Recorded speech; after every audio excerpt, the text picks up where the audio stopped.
It comes once every 10 years, a nationwide count of all people residing in the United States. Since 1790, the census has provided information to the government for purposes of equality among states based upon population counts. The more people in an area, the more proportional the money provided to those local communities. Monies provided to local government entities by the census are used for such things as roads, schools, and other public services. This allows the federal government to make decisions on how to allocate hundreds of billions and sometimes even up to a trillion or a $1.5 trillion in federal funding to go to various communities, cities, counties, and it goes towards a lot of different things, things like hospitals, fire departments, school lunch programs, and other really critical programs and services that benefit our society as a whole.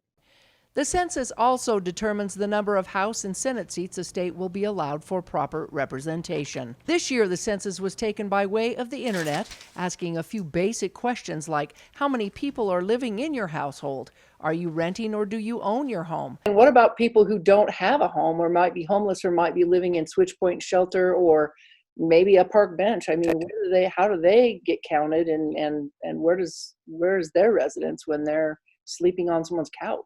If you're sleeping on someone's couch, then you are counted there in that household. As far as the homeless and those who live at switch point, that's a great question. I think they would count towards switch points total. What their whatever their attendance was that day, I would imagine is what they would take. This year's short census asked the names and ages of those in the house, age, genders, and descent. However, it doesn't ask any questions on income. The beginning deadline for filling out the census online is April 1st.